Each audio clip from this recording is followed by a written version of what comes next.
Hi, I am Anurag Segekar. Welcome to Anvi Edu Hub. Hello everyone. Welcome back to the e-learning course on the part of power system basics that deals with transmission and distribution of power. In the previous part of the course, we have learnt about the generation of power. In this part of the course, we are going to deal with the transmission and distribution of the generated power. This transmission and distribution course is further divided into two parts. In this course, we are doing the first part of transmission and distribution. So, let's get started with the course.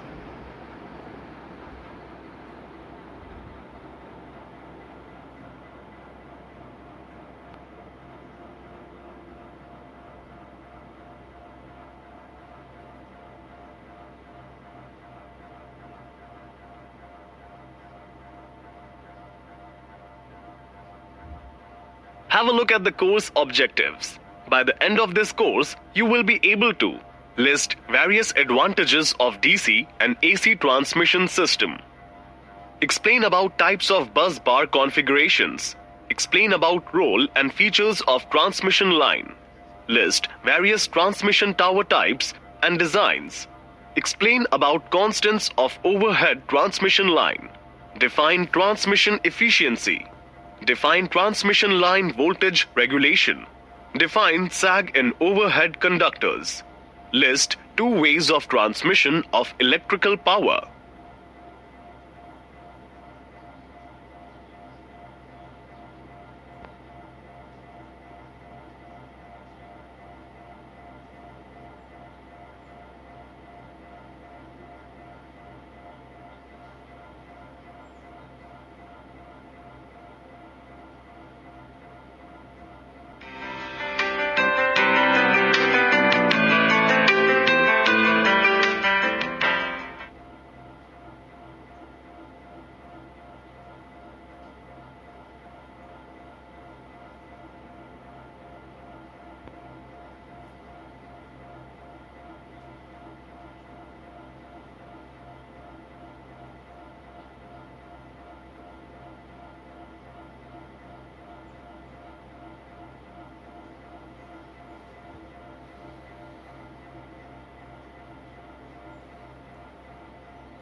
Now, let us discuss about the electrical power transmission system. Fundamentally, there are two types by which electrical energy can be transmitted. High voltage DC electrical transmission system. High voltage AC electrical transmission system. Click on each.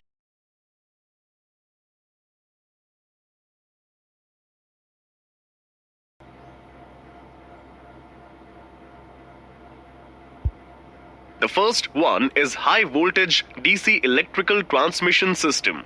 These are the advantages of it. Only two conductors are required for DC transmission system.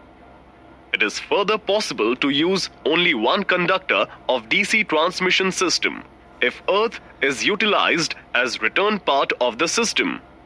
The potential stress on the insulator of DC transmission system is about 70% of same voltage AC transmission system. Hence, less insulation cost is involved in DC transmission system.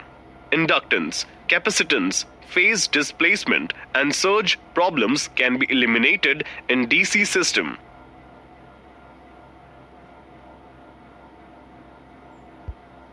The second type of system is high AC electrical transmission system. These are the advantages of it. The alternating voltages can easily be stepped up and down, which is not possible in DC transmission system. Maintenance of AC substation is quite easy and economical compared to DC. The transforming of power in AC electrical substation is much easier than motor generator sets in DC system.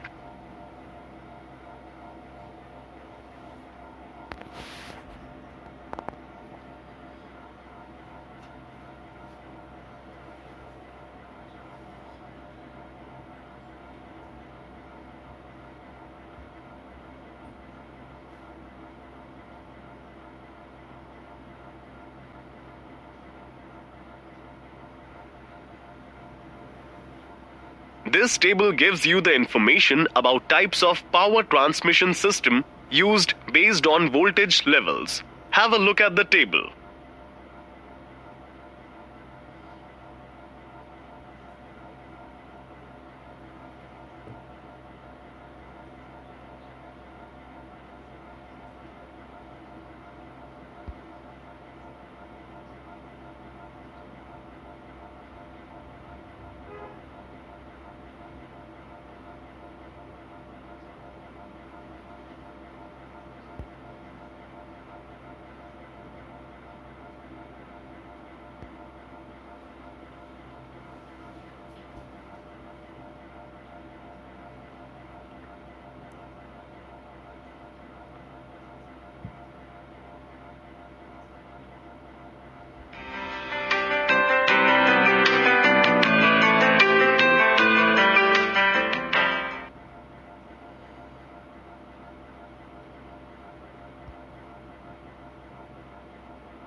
Now our next topic is about bus bar configurations. Different bus bar schemes or configurations are used in different types of substations to suit the requirement of the stations. The physical size, type and arrangement of major equipment such as power transformers, circuit breakers, isolators, current and voltage transformers, etc. may cause variance in the layouts. It is important to design a flexible bus bar arrangement so that power may be served through alternative arrangement during fault in any specific substation equipment. The equipments can be attended and maintained without any supply interruption during routine and breakdown maintenance. There are different types of bus bar configuration which are discussed further.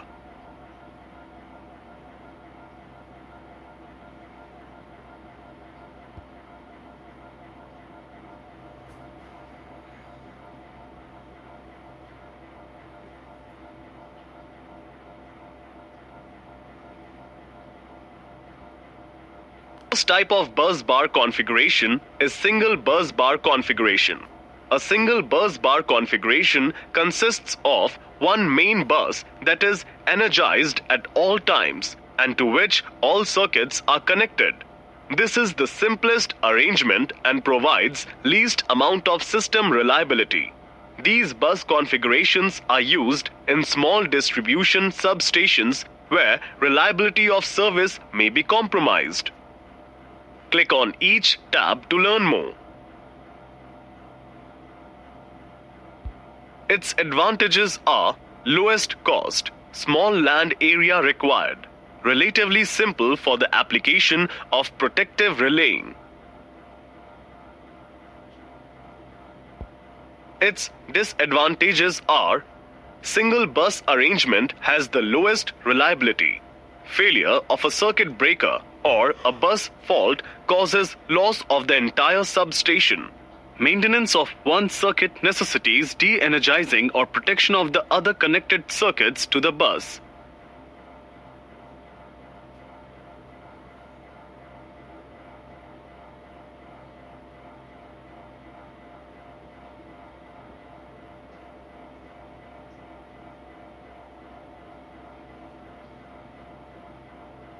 Next type of bus bar is single bus bar with sectionalized configuration. An extension of the single bus configuration is the sectionalized bus arrangement.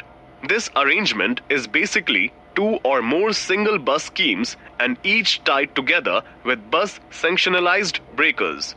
The sectionalized breakers may be operated normally, open or closed depending on system requirements. In this arrangement, a bus fault or breaker failure causes only the affected bus section to be removed from service, thus eliminating total substation shutdown.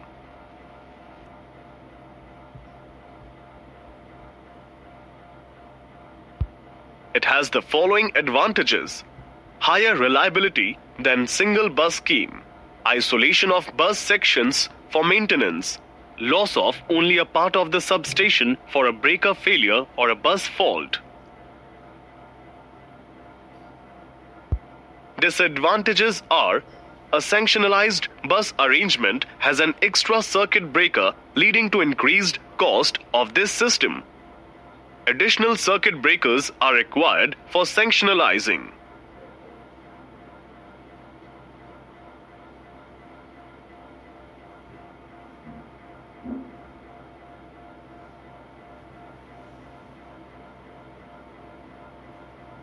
Next type of bus bar is main and transfer bus configuration.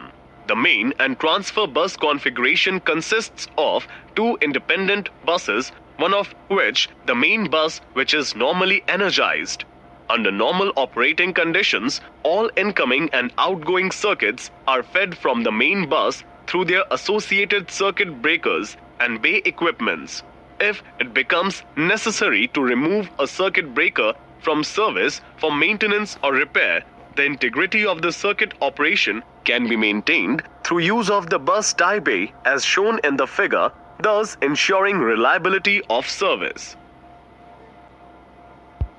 Its advantages are accommodation of circuit breaker maintenance while maintaining service and line protection, reasonable in cost, fairly small land area required compared to the flexibility achieved. Disadvantages are: an additional circuit breaker is required for bus tie, since the bus tie breakers have to be able to be substituted for any line breaker.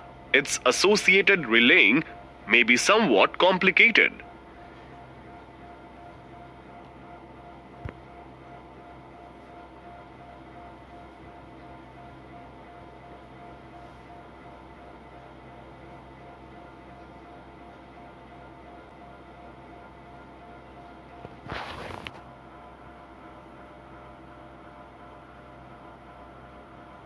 Next type of bus configuration is 1.5 breaker bus configuration. 1.5 breaker configuration consists of two main buses which are normally energized.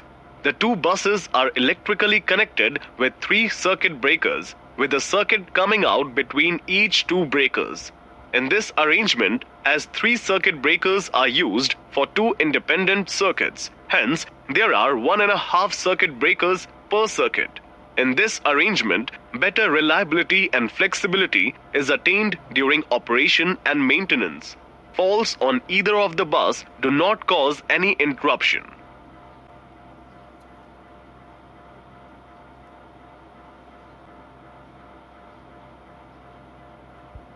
Its advantages are as follows: flexible operation, high reliability, can isolate either main bus for maintenance without disrupting service, can isolate any circuit breaker for maintenance without disrupting service, double feed to each circuit. Bus fault does not interrupt service to any circuits. All switching done with circuit breakers. Disadvantages are: 1.5 breakers are required per circuit. Relaying is involved since the center breaker has to respond to faults of either of its associated circuits. Land requirement is more.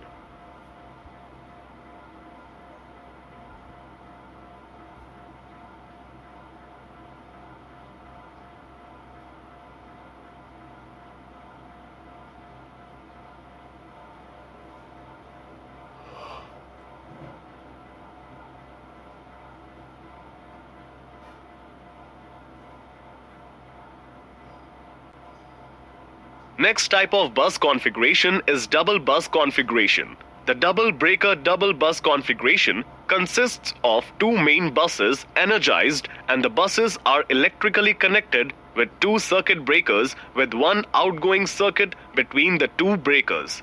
In this configuration, two circuit breakers are required for each circuit, and any circuit breaker can be removed from service without interruption of the other. Faults in either of the main buses also do not cause any interruption. This configuration is usually limited to large generating stations because of high cost, which can afford this additional reliability.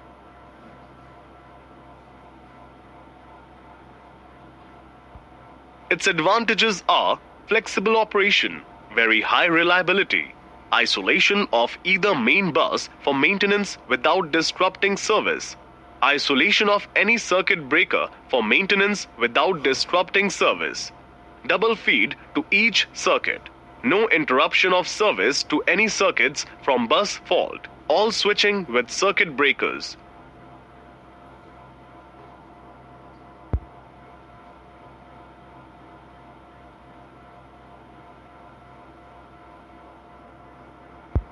Its disadvantages are this configuration carries a high cost. 2 circuit breakers are required for each circuit.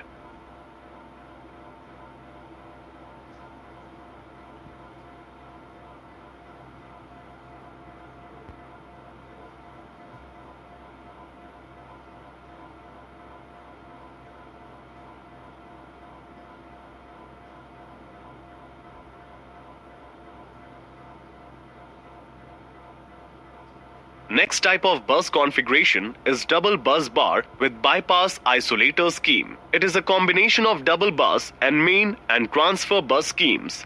It is used by some utilities for 400 kV and 220 kV substations. Click on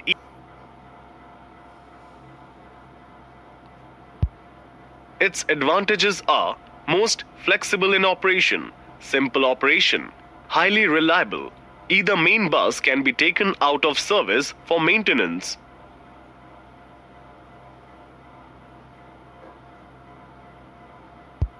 Its disadvantages are high cost.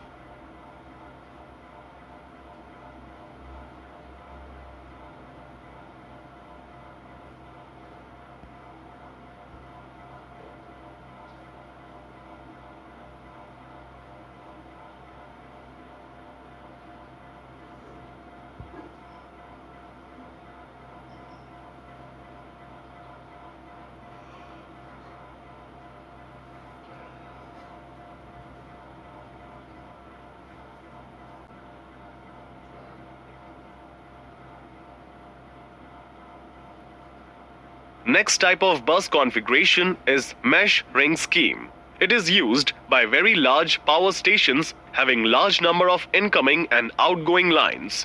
It is unsuitable for a developing system. Its advantages are provides double feed to each circuit, permits breaker maintenance without interruption of supply. All sections of conductor in substation are covered by the feeder protection and no separate bus protection is required. Cheaper than double bus or main and transfer bus schemes.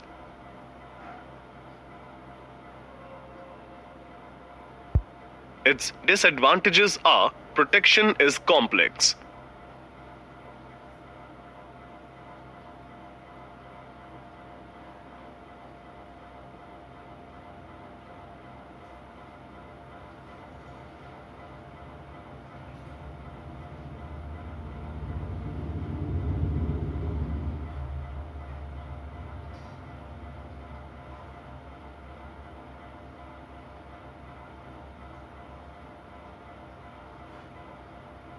This is the image of a transformer from a yard. The box that is present on the left side is the transformer. These are the brushings, the conductors from which are connected to the circuit breakers. We can see the 3 circuit breakers for the 3 phases, that is R, Y and B. These are further connected to the isolators.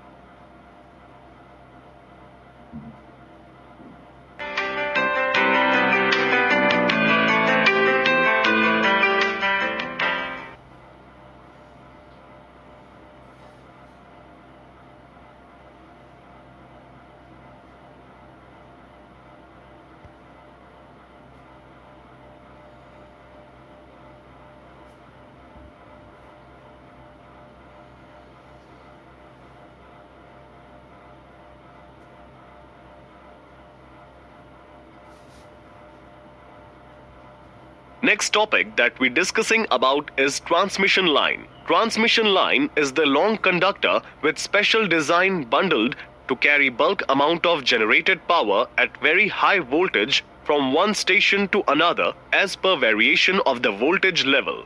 This is how transmission line looks like.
Following are different transmission tower types and their designs.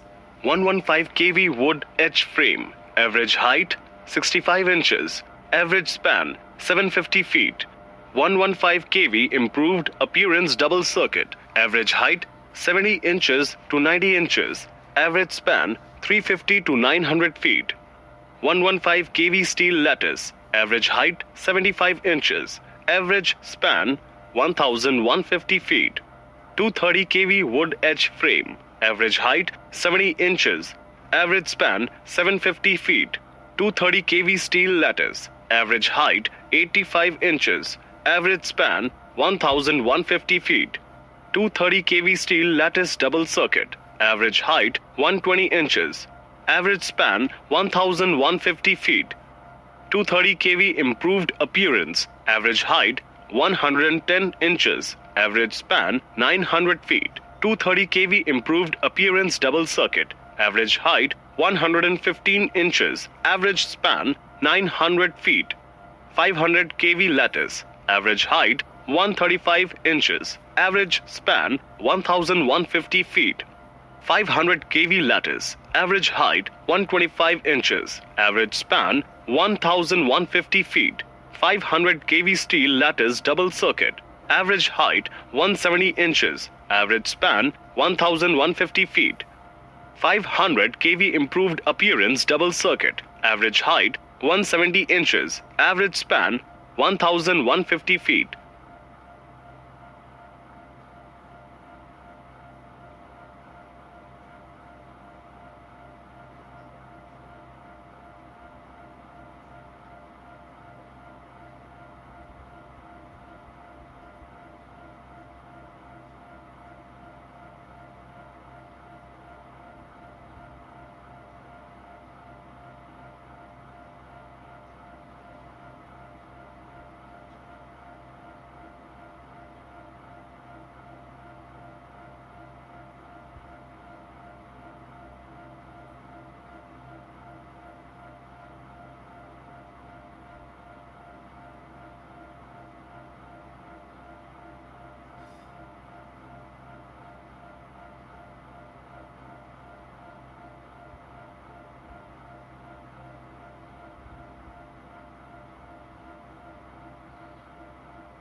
This is the typical conductor arrangement.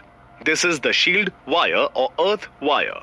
These are the phase conductors. This is the protection angle. These are real-time images of transmission tower. This is the 400 kV transmission tower arrangement.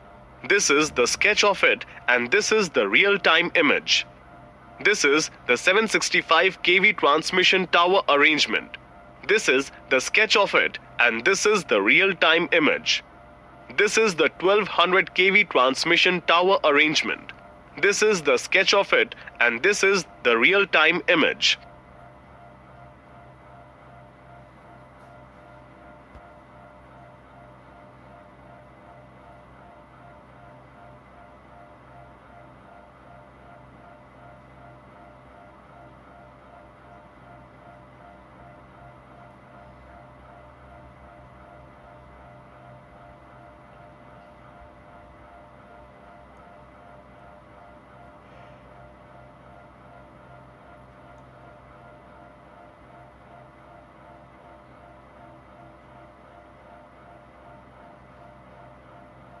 Following are the points that to be considered for designing transmission tower. The minimum ground clearance of the lowest conductor point above the ground level. The length of the insulator string. The minimum clearance to be maintained between conductors and between conductor and tower. The location of ground wire with respect to outermost conductors. The mid-span clearance required from considerations of the dynamic behavior of conductor and lightning protection of the line.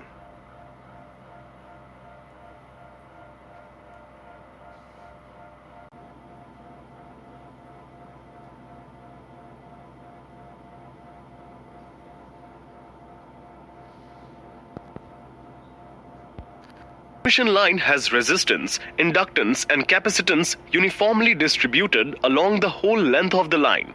Before we pass on to the methods of finding these constants of a transmission line, it is profitable to understand them thoroughly.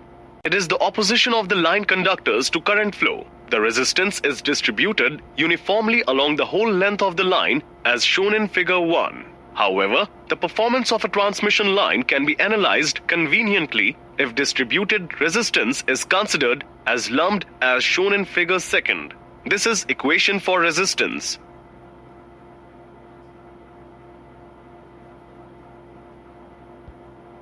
When an alternating current flows through a conductor, a changing flux is set up which links the conductor. Due to these flux linkages, the conductor possesses inductance. Mathematically, inductance is defined as the flux linkages per ampere. That is, the inductance is also uniformly distributed along the length of the line as shown in figure 1. Again, for the convenience of analysis, it can be taken to be lumped as shown in figure 2. This is equation for inductance. We know that any two conductors separated by an insulating material constitute a capacitor, as any two conductors of an overhead transmission line are separated by air, which acts as an insulation. Therefore, capacitance exists between any two overhead line conductors. The capacitance between the conductors is the charge per unit potential difference, that is,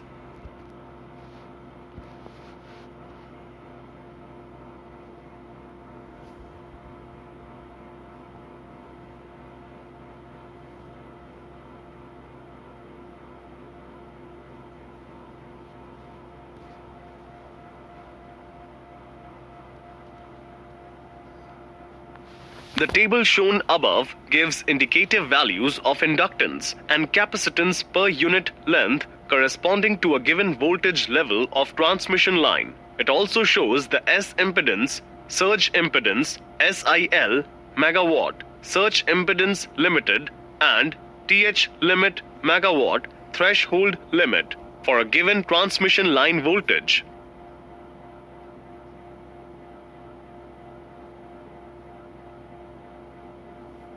Now let's learn about different types of transmission line. In transmission line determination of voltage drop, transmission efficiency, line loss, etc. are important things to design. These values are affected by line parameter R, L, and C of the transmission line. Lengthwise transmission lines are of three types. Short transmission line. Length is about 50 km. Voltage level is up to 20 kV. Capacitance effect is negligible. Only resistance and inductance are taken in calculation. Capacitance is neglected. Medium transmission line. Length is about 50 km to 150 km. Operational voltage level is from 20 kV to 100 kV. Capacitance effect is present. Distributed capacitance form is used for calculation purpose. Long transmission line. Length is more than 150 km. Voltage level is above 100 kV. Line constants are considered as distributed over the length of the line.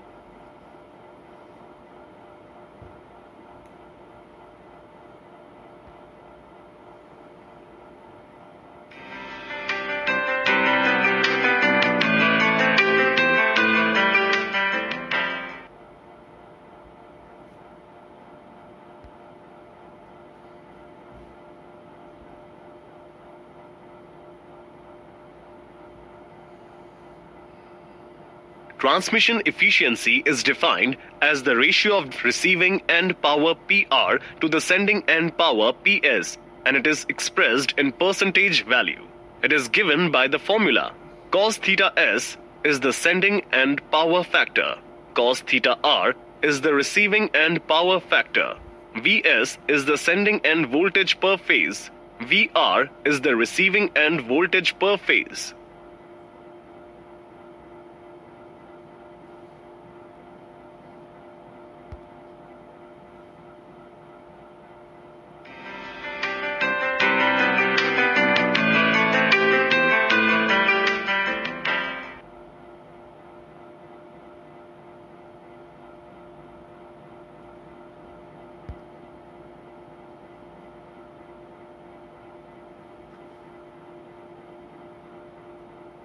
Voltage regulation of transmission line is defined as the ratio of difference between sending and receiving end voltage to receiving end voltage of a transmission line between conditions of no load and full load.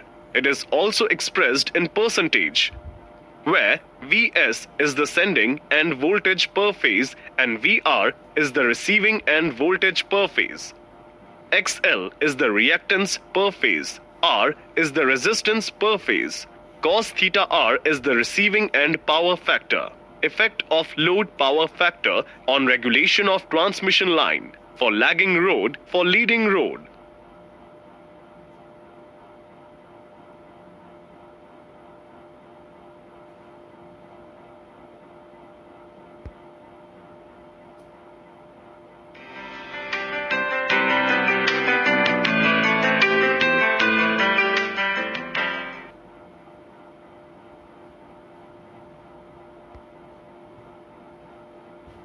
Sag is defined as the difference in level between points of supports and the lowest point on the conductor. Sag is mandatory in transmission line conductor suspension.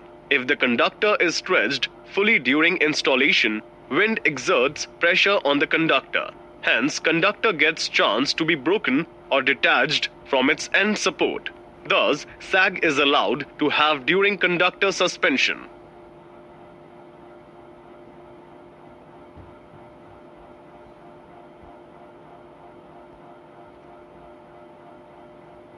These are the sag calculations for support, which are at equal level. Suppose AOB is the conductor, A and B are points of supports. Point O is the lowest point and midpoint. Let L is equal to length of the span, that is AB. W is the weight per unit length of the conductor. T is the tension in the conductor. We have chosen any point on conductor, say point P. The distance of point P from lowest point O is x. Y is the height from point O to point P, equating two moments of two forces about point O as per the figure above we get.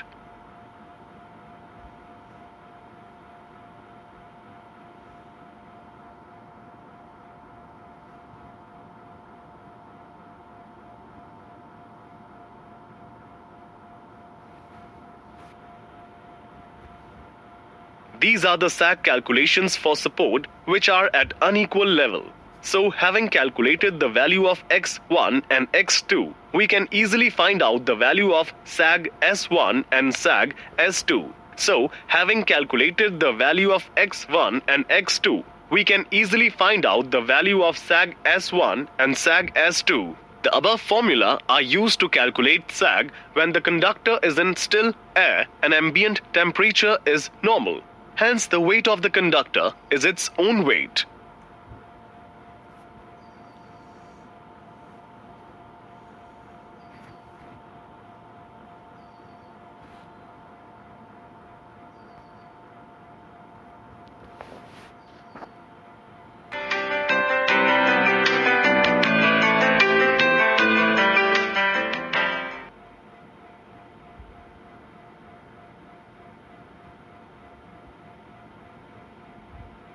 There are two types for electrical power transmission.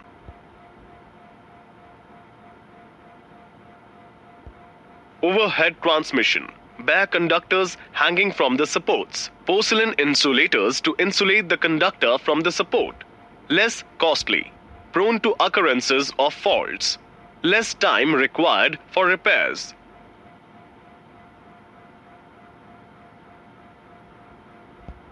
Underground cables. Used if overhead transmission is not feasible. Insulated conductors. Very costly. Less likely to develop faults. Long repair time in case of faults. Can be used in river crossings, large road crossings, and in dense urban areas where aesthetic issues are important.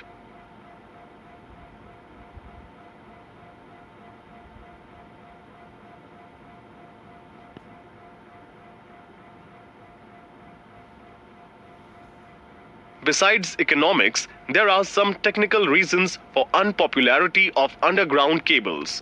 Line charging current is 20 to 75 times that of overhead transmission. The following table gives the representative value for charging current corresponding to various voltage levels and length of transmission lines. 345 kilovolt cable, 5 miles. Charging current 145.2 ampere. 345 kilovolt overhead line 100 miles. Charging current 160.48 ampere. 765 kilovolt overhead line 150 miles. Charging current 492.9 ampere. Charging current may be as high as the line capacity for long cables. For 345 kilovolt lines, no power can be transmitted if length becomes 26 miles. For 230 or 345 kilovolt, limiting length is 20 miles.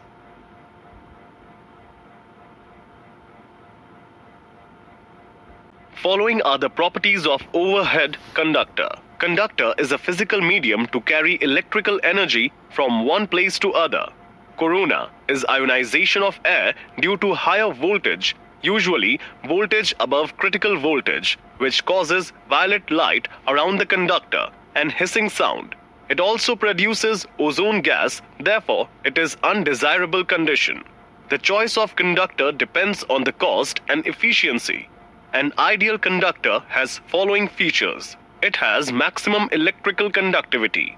It has high tensile strength so that it can withstand mechanical stresses. It has least specific gravity, that is, weight or unit volume. It has least cost without sacrificing other factors.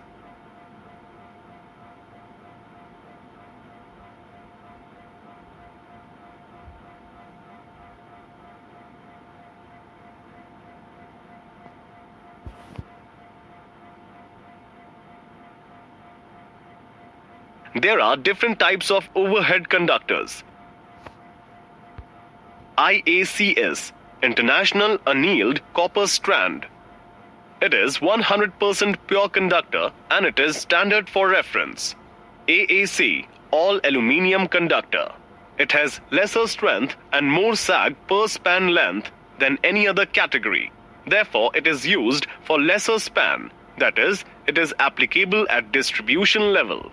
It has slightly better conductivity at lower voltages than ACSR, that is, at distribution level. Cost of ACSR is equal to AAC. ACAR, aluminium conductor, aluminium reinforce. It is cheaper than AAAC but prone to corrosion. It is most expensive. AAAC, all aluminium alloy conductor. It has same construction as AAC except the alloy. Its strength is equal to ACSR, but due to absence of steel, it is light in weight. The presence of formation of alloy makes it expensive. Due to stronger tensile strength than AAC, it is used for longer spans. It can be used in distribution level, that is, river crossing. It has lesser sag than AAC. The difference between ACSR and AAAC is the weight. Being lighter in weight, it is used in transmission and sub-transmission where lighter support structure is required, such as mountains, swamps, etc.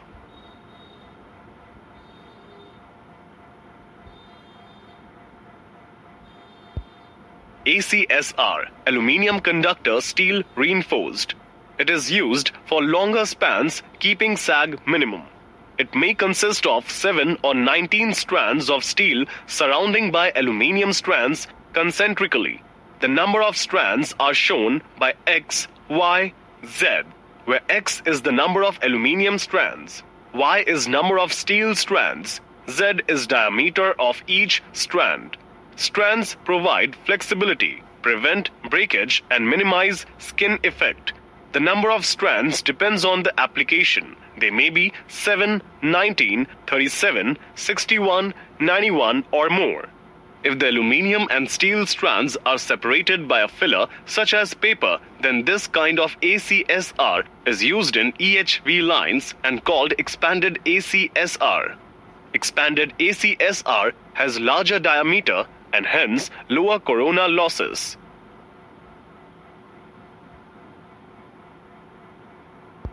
This is the image of 5-layered stranded conductor.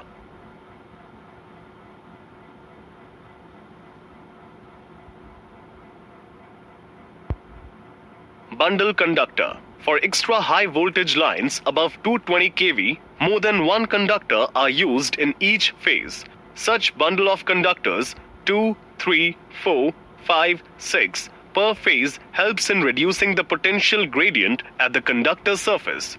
This helps in reducing corona effect. Bundle conductor lines have increased effective radius called GMR, geometrical mean radius. Besides corona reduction, other effects are reduced series impedance, increased power transfer capacity compared to the line having the cross section of the solid conductor of the same conductor volume as the bundled conductor.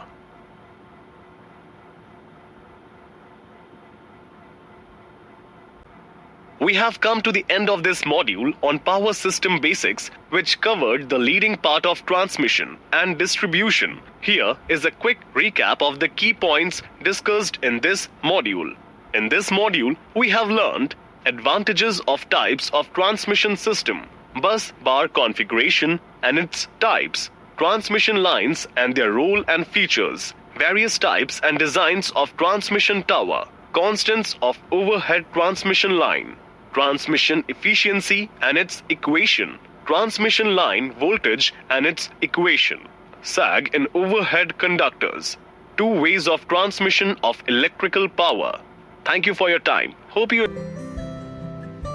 Don't forget to like and comment. Thank you.